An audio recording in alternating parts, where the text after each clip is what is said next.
So God was saying, the test is in the tail, Moses. Are you going to follow my instructions to grab that snake by the tail and trust that I'm going to protect you? Now, the miraculous thing was, as soon as he grabbed it by the tail, it turned into the staff.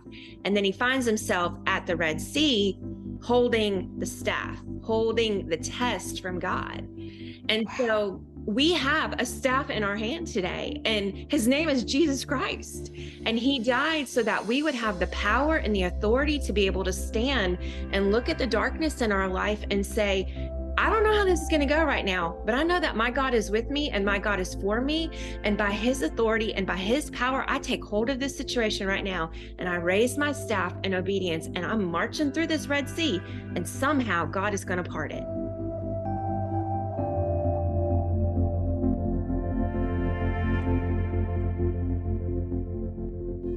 Hello, once again, Reframing Ministries. We are here today to talk about something that is touching almost everyone in our lives.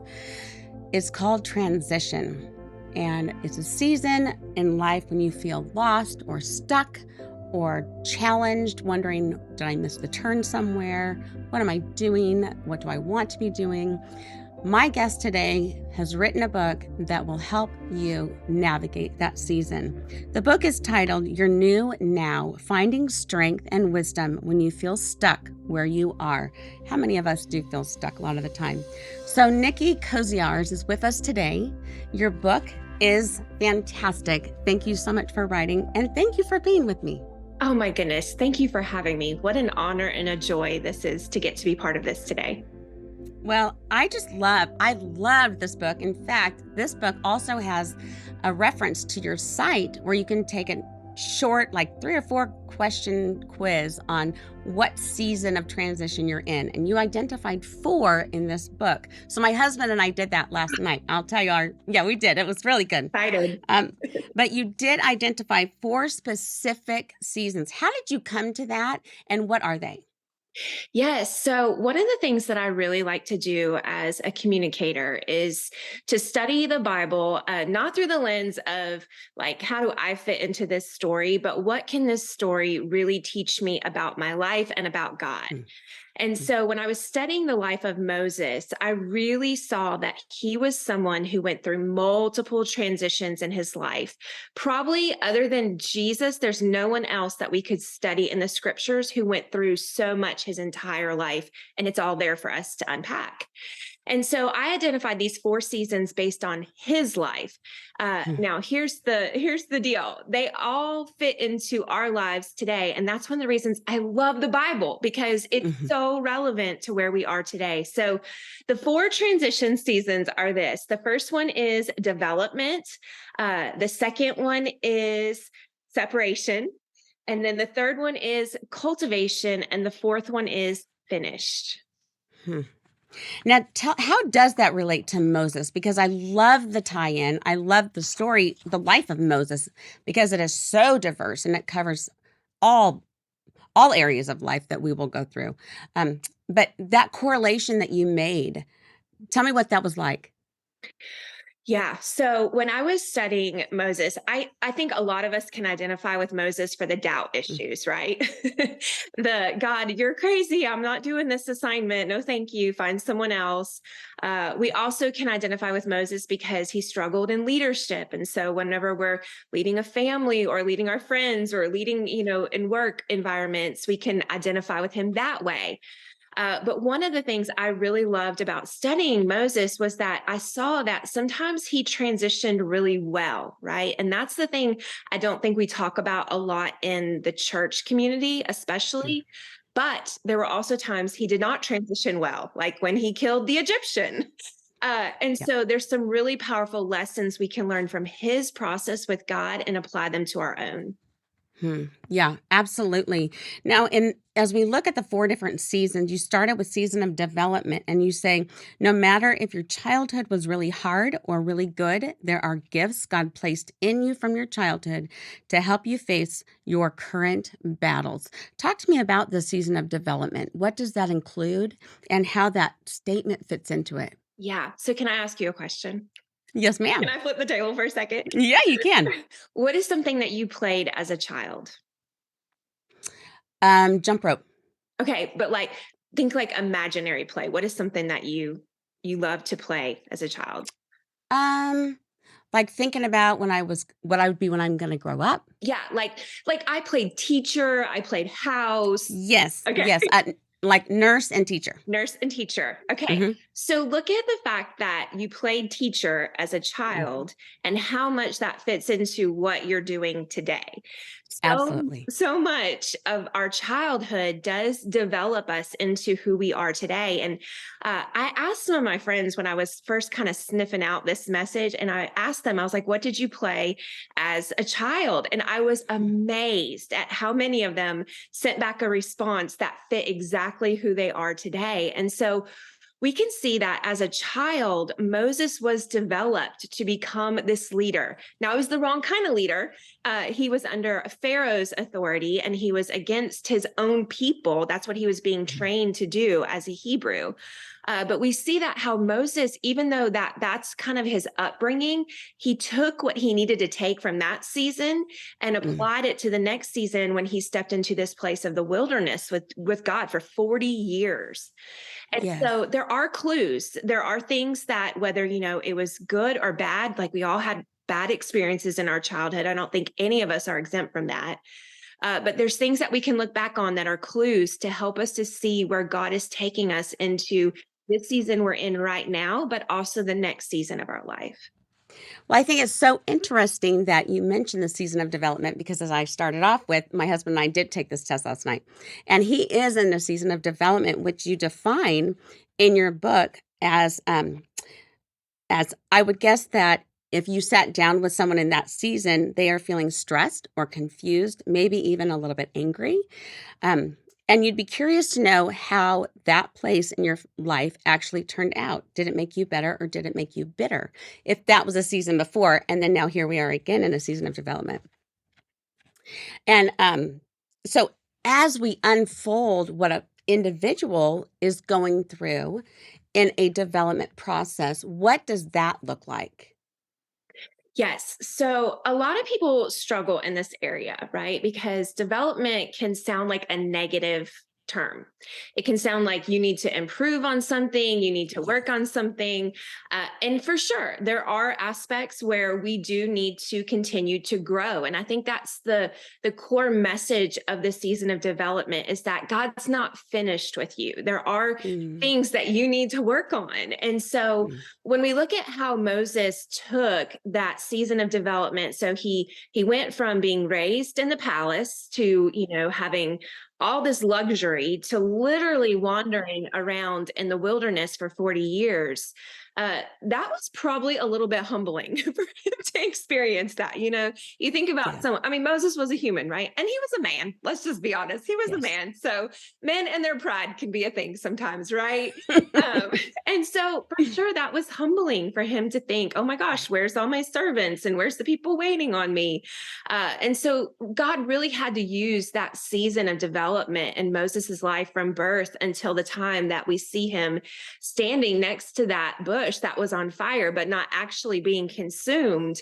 That there was some character things in Moses that God had to develop. And Colleen, it's the same for you and I today, right? Yeah. Like there are areas in my character and my calling that I need to work on. We're never finished. I don't care if you're 16 or if you're 82.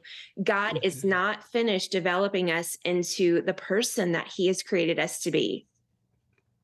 I think this is especially critical because in the community of being a caregiver, excuse me, helping other people, going through a season of grief, it forces a person to develop qualities that they have no idea they have. God knows that they're in there, but it is it can feel almost defeating. Speak into that because instead of having the negative twist on, I don't know how to do this, I will never be good enough for this. I mean, all those childhood messages that we do tell ourselves in our head, they start coming forward, and we've got to combat that mentally and spiritually. Give us some tips on how to do that. Yes. So I wish I could give you like this 3-point formula for how to walk through this transition season and just walk There past isn't one. untouched, right?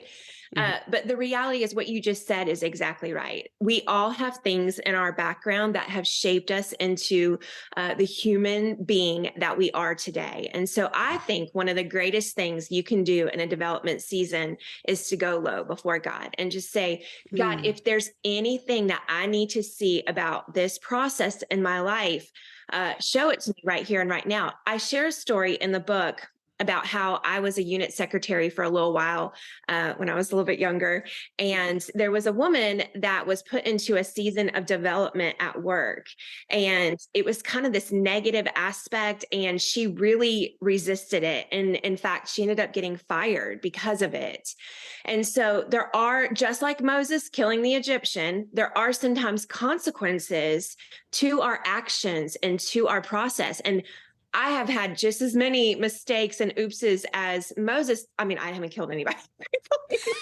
You haven't either. Is there something you need to share with us? But we like to put levels on our sin, right? Like, at least I haven't done that. But Sure. I mean, we've all been there and we've all experienced those things. And so, I talk about in the book, it's not this process of needing to know with God. It's about this process Mm. of needing to grow with God. And so making Mm. that decision, I'm going to grow through this season no matter what, is so beneficial. And I think really embracing it rather than resisting it, that's the first step. Like you said, our choices have consequences. And once we get to the place of embracing it rather than being frustrated with it, we can move forward more smoothly. Well, in the test, the next season is where I showed up as we took it last night. And that was this season of separation, which you said you define as an act or instance of separating or a state of being separated. And you noted it is the hardest one. That is a season I think so many of us find ourselves in where it's not like it was. We don't know what it's going to be, but God is, for whatever reason, allowed a season of separation. Explain that in detail for us. Yes. So you just hit the nail on the head. Like, it is hard. It's hard. It's so hard to have been connected to something or someone for a Mm. significant amount of time. And then God allows us to walk through a place where what was is no longer is. And so, one of the things that I did when I sat down to write the book was I surveyed several hundred women, asked them about the various transition seasons they were in. And so, separation season, it was a wide category, right? Like, it could be the mom sending her kid to kindergarten for the first time, or the mom sending her kid to college, or the woman who's getting divorced, or the woman who went from working in a job in an office to working at home. Hello, 2020 did that to all of us, right? Like, we all Yes. went from being connected and close to being separated. And I think we're just starting to hit the tip of that iceberg to see what that really did to all of us. I don't think we'll know for years until research is done to a great extent on that. But separation seasons they're always painful and they're always hard. I've never walked through a season of separation where I've been like, that was amazing. Let's do that one again, Lord. I loved that. No. But I talk about in the book how, while it is hard, most of the time it's something necessary. It was necessary for Moses to be separated from being the prince in the palace so that he could become the leader of his people to lead the Israelites out of Egypt and into freedom. And so, sometimes when we look at what's gone, it's really hard to see what we still have right here and right now. And, as of this recording today, we're in the process of adopting these three little guys. And it Mm. has been so hard to physically be separated from them. And in this season of separation, I know it's not permanent, right? I know that unification is going to come eventually. But it's painful, and you start to feel really lonely and like disconnected from others, because maybe, like, my best friends, they're not walking through the same season that I am. So they can sympathize, but they can't necessarily empathize to the way that someone else who's walking through that same season. So grief, job change, family changes, all those things fall into that season of separation. I found it so touching that you shared the story of your brother. And I would love for you to talk a little bit about that because that was a massive separation with unbelievable grief. Yes, grief is the hardest of that place of separation. Yeah. So my brother was, he was a great guy. And Mm. he was my big brother. And, we had all those sibling rivalries that you have when you've got a big brother. He did all the mean things to me, but he was still my big brother. And my brother Mike battled with bipolar for about a decade and addiction. Mm. And he had found himself in a really bad position after my mom had passed away from a brain tumor. Oh, And I share this to say, moms, your prayers really do matter because I noticed a big change in my brother when my mom was no longer here. And so there's just something about a mom's prayers. I will say that. Um, and yeah, so my brother tragically decided to take his own life. And mm. I was the only one that could be with him for a variety of reasons. And I was with him when he took, or I mean, he was on life support. So when his heart just completely stopped. And it was incredibly painful. And I remember just feeling so alone because here I was at the age of 40, and my family was basically gone as I knew it. And yeah, it was a really painful season, but the Lord reminded me that even when we feel the most alone we could ever feel, which that moment for sure was one of my I've never felt so alone kind of moments. God is with us. And the Lord was really kind to show me something in that moment. I looked out the window in the hospital and I saw these two white birds just circling um, through just around and around his window. And I just felt like the Holy Spirit was showing me God is with you, God is there. Look, feel, and experience him right now. So many are going through either a real, true loss of a loved one, they've passed, or the loss of a loved one due to addiction and separation. Help us through that grief process. I mean, it never goes away. Mm-mm. It just will resurface. How have you walked through that in the last 2 years? Yeah, that's a good question. So I was actually just talking to someone yesterday about this, and she had lost her mom 12 years ago. And, Mhm. you think after a significant amount of time that the grief and the separation gets easier. Now, the hope that we have as followers of Jesus Christ is this season of separation is not permanent. My brother Mm. loved the Lord, and I believe with everything in me that I will see him again in heaven Yep. or when Jesus Yep. comes to get us, which maybe needs to be sooner than later, right? Yeah, I would appreciate that. Hurry up. But so we have that hope as followers of Jesus. And so, unlike with our boys, I know that there's a finish line to this season of separation with them.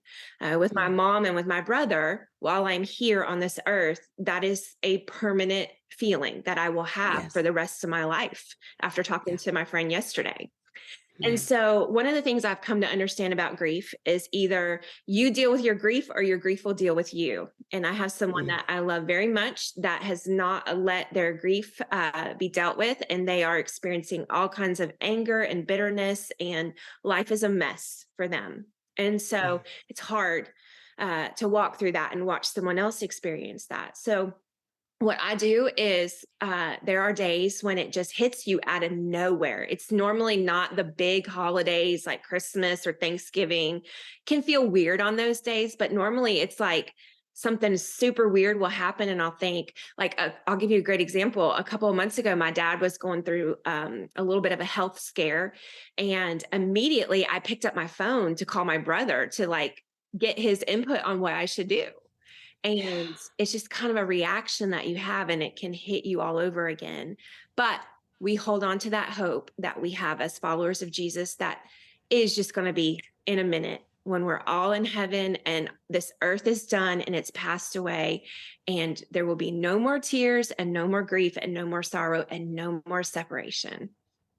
In a sense, we're called as Christians to live our lives in that transition of separation because we are not in the original state of creation, which was perfect, but we will be. And so Paul talks about being in the world, but not of the world. And that is so much of what you're explaining right now. Death is really an experience of all of humanity. Mm-hmm. It's just condensed and it's very painful. And yes, those reminders come back. And they are the little things, a scent or picking up the telephone. Just one little thing and it continues spiraling. What were some things that helped you through and continue to help you through your grief process? And what are some things that don't help? Things that don't help. Let's start with that. Sure. Sometimes people have the best intentions, right? And so we have to know that going into this conversation. When you lose someone significant in your life, I can promise you that someone will say something that's not theologically correct or beneficial to you. And so a lot of times people will say things like, heaven just needed their angel back, or God did heal your mom and did heal your brother, just not the way that you had wanted him to, things like that. Those things just don't help. And so I've learned through my own process how to walk with other people. The Lord, for some reason, has allowed me to walk with a lot of people through grief, through that experience. So those kinds of things don't help. Another thing that doesn't help is stuffing it away. Now, there are times, if I'm out teaching at an event and I get a little wave of grief, I can't just cancel the event and walk away and saying, I'm having a grief day today. Right. Sometimes we do. And my friend Wendy is a counselor, and she says, sometimes we have to put our grief into a box and tell that box that we're going to come back to it. But if we don't come back to it, it will continue to follow us. And so when I need to have a cry day, I have a cry day. When I need to just reflect on their lives in a positive way, I reflect on their lives. I think one of the greatest gifts that grief gives us is the memories and the gifts that we had when they were alive that, I think sometimes we take for granted when somebody's right here with us right now. So those kinds of things. I also went through counseling. Let's just be honest. I experienced a lot of grief in a short amount of time. And Yes. it was also during the pandemic. And so my soul was a mess. And so a lot of counseling and a lot of prayer and just seeking out the Lord through this. Yeah. How was your husband helpful to you? So here's the crazy thing. My husband is one of the solidest people you would ever meet on this planet. Like, it takes a lot to shake him. He's just really solid. And I think the Lord knew that I needed somebody who would be like, I can be very emotional, obviously, as, a writer, an artist through words. Like we dig into our emotions, but my husband is just he's very stable. And so he tries to remind me, on the days when it just feels overwhelming. He affirms me. We've learned to work through that. Like, what you're feeling is real. And it's okay to be sad today. But we also have good things in our life right here and right now. And so he's really been a great source of encouragement to me through that way. And he keeps me really busy on this farm. So some days when I'm feeling really sad, sometimes I think he gives me extra chores to do. Which I love the fact that you work on a farm and your podcast is all about like life just falling apart because life on the farm falls apart all the time. Every day. And that's a part of grief is things do fall apart. Well, moving to the next one, the next season, and these aren't seasons as in steps. These are just different. Like sometimes we'll be in a cultivating season, which is the next one, on the end of development. I mean, who knows how they come out as God does, but wherever we find ourselves, cultivation. Talk to us a little bit about that season. Okay, so either you love this season or you hate this season. Like, there's no in between. Gotcha. Some people love new things, right? I love new things. Every day I wake up and I'm like, what's something different I can do today? I love living life, growing and trying new things. But then there's people that are like, no, thank you. I would like my life to be the same every single day. I'd like my plan to be nice and neat. Don't mess it up. So, cultivation is a season where God is teaching us something new. And this should feel exciting. This should be a positive place of transition in our life. It certainly was positive for Moses, but it was also challenging for Moses. Mm. So, this is where we see Moses really start to fight with God about his assignment, and he even makes God angry. And so there are times, where God says it's time for a new thing. And so that requires us, maybe it's getting a degree or it's learning a new skill or trying to have new relationships or something different. And Moses had to experience that quite a bit in his own process with God. And this is Mm. also where we see that God brings in his right hand, Aaron, to help Mhm. sustain him and to help keep him going. And God will send you the right people at the right time. How has living on a farm and cultivation season connected? Well, funny you'd ask that because to my right over here, I have my little makeshift greenhouse that's in my room, my office. I have it in here because you can see the light comes in really good in this Mhm. room. And watching these little seedlings start to sprout is something that is really encouraging for me in the Mm. seasons that I've been in that have been kind of hard. Mm. Because it just reminds me that even though I look outside and right now the season still looks like winter and it still kind of looks yucky outside and cloudy and muddy, in a couple of weeks, it's going to be a new season and it's going to look different. And so seeing those little seedlings helps me have that mindset. And it's such a spiritual mindset as well, right? God's always sowing something into our lives. Something is growing and something is coming. And I think of the word growing pains because I remember growing up and my legs would hurt some nights and it's painful. Each of these seasons of transition, there is a sense of pain.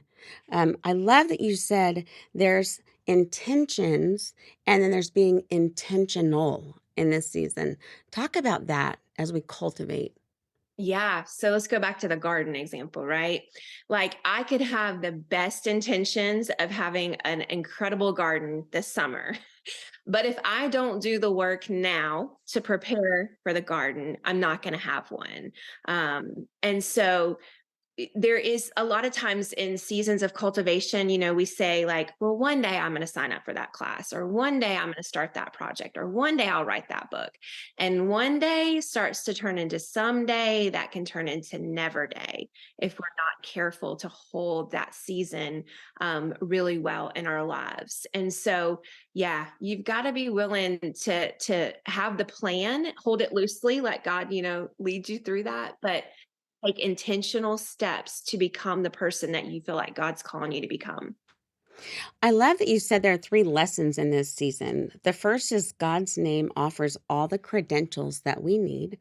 God will ask you to do things you don't want to do. And three, God will send the right people. Talk to the person who God is asking them to do something they don't want to do, or He has put something in their life that they don't want.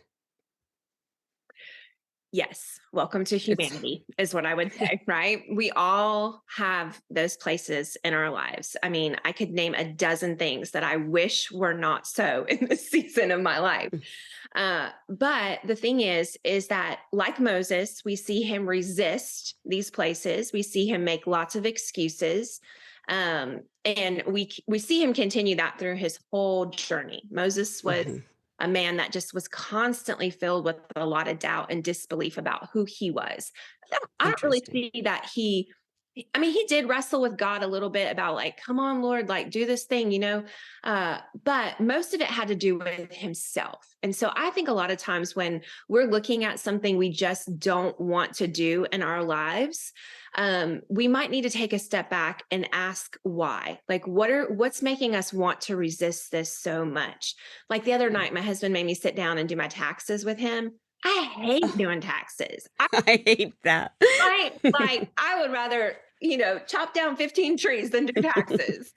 Spreadsheets make me want to break out in hives. Okay. Yes, But yes. I still have to do it, right? My mom used to say the two things that you have to do in this lifetime are pay your taxes and die. Like that's it, right?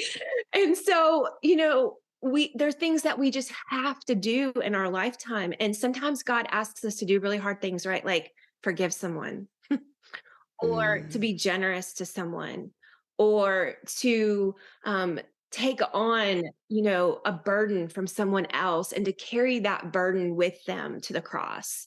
And those things are not fun, they're not exciting, they're not things we post on Instagram and social media and go viral on TikTok for.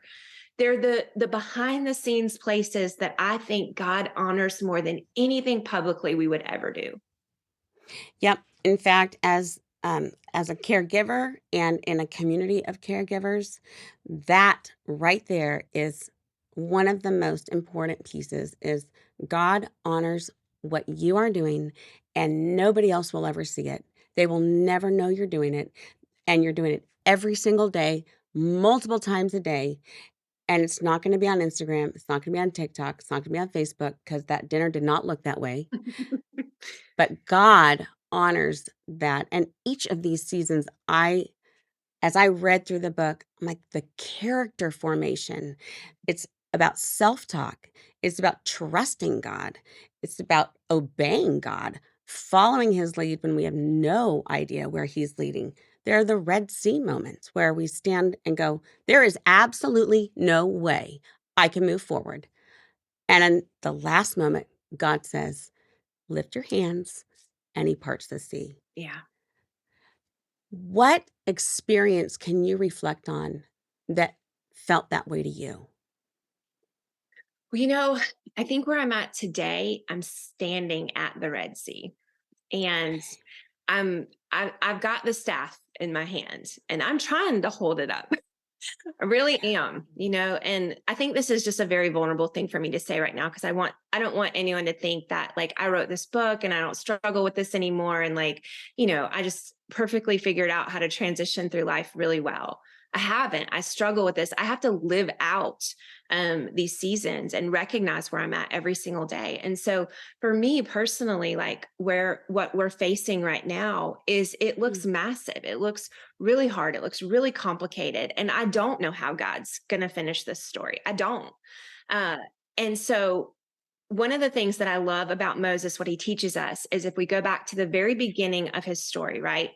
When God gave him that staff, it was a snake first. And one of the things that God did was he told Moses to grab it by the tail. Now, why would God tell Moses to grab a snake by a tail? Because if you're going to grab a snake, I'm not a snake handler. I don't know if you are, Colleen, but I'm not No, going to step into that realm. no, I am not into snakes. But one of the things I have noticed, like when we go somewhere and they have snakes, they always grab it by the head because you don't want the snake to bite you, right? Like that's the only way you can have control. So God was saying the test is in the tail, Moses. Are you going to follow my instructions to grab that snake by the tail and trust that I'm going to protect you? Now, the miraculous thing was as soon as he grabbed it by the tail, it turned into the staff. And then he finds himself at the Red Sea holding the staff, holding the test from God. And Wow. so we have a staff in our hand today, and his name is Jesus Christ. And he died so that we would have the power and the authority to be able to stand and look at the darkness in our life and say, I don't know how this is going to go right now, but I know that my God is with me and my God is for me. And by his authority and by his power, I take hold of this situation right now and I raise my staff in obedience and I'm marching through this Red Sea and somehow God is going to part it. I love that you're so honest because you said, I don't have this down. I am today at a Red Sea. And so many of us are. In some part of our life, it is a Red Sea. And I so appreciate you speaking into that and speaking honestly about that because we do battle. And grabbing the snake by the tail is terrifying. Mhm. Um, let's go to another season that you identified. And I think this is a hard one for a lot of us. And it's the season that you called finished, which is the season doesn't mean that it ended perfectly, but it ended peacefully. Mm. Talk to us more about a finished season. Yeah. So this was challenging to write about because I actually wrote a book called 5 Habits of a Woman Who Doesn't Quit. And this kind of sounds like an opposite message to that, right? In fact, I had someone say something kind of snarky to me about that. They're like, this sounds like the opposite of your other book. It's not, because there's a difference between quitting and finishing. Hmm. Okay. Hmm. And so quitting means that we throw in the towel and we walk away and we don't see the fulfillment of what God was going to do. And so Right. sometimes theologically, different scholars have different takes on Moses's ending of his life. But where I have landed after really studying this is, even though Moses was disobedient, right? God told Moses, do not strike the rock for the water to come out. You're supposed to speak to the rock this time. And we see him. Colleen, I literally was weeping when because I had Mm. studied this for like a year, and I got to this point and I'm like, this is so sad. Like, he's gone through so No, Moses, don't. And yet, much. how many of us do the same thing? Wondered if in the moment he just like forgot what God had said and was just like, Daggone it, come on, get Mhm. this water out. It's like, we've done that, right? Like God says, For sure. don't go on social media. We accidentally open it up. Or God says, don't do that. And we accidentally do it, right? But I don't know what Moses's process was with that. But anyways, we see him arrive where God says, because you were disobedient, you're not going to be able to take everyone into the promised land. And it's really sad. And Moses could have quit at that point, but he didn't. He Mm. decided that he was going to finish well. And so we see the next hero of this story step in, and his name is Joshua. And we see Moses lay hands on Joshua and say, you are the one that is going to do this. And the baton was passed onto Joshua. And then we see this beautiful moment where God takes Moses up to Mount Nebo and he lets him look into the promised land, and he gets to see it. He gets to see the fulfillment, but he doesn't get to experience it. And I think that's such a powerful lesson for us as we look at the various seasons of our life. There is a finish line for all of us. And I'm not necessarily talking about death, but there's different times in our lives where God says, you are done with this season. You are not Yes. going back. We're not doing anything else when it looks like that.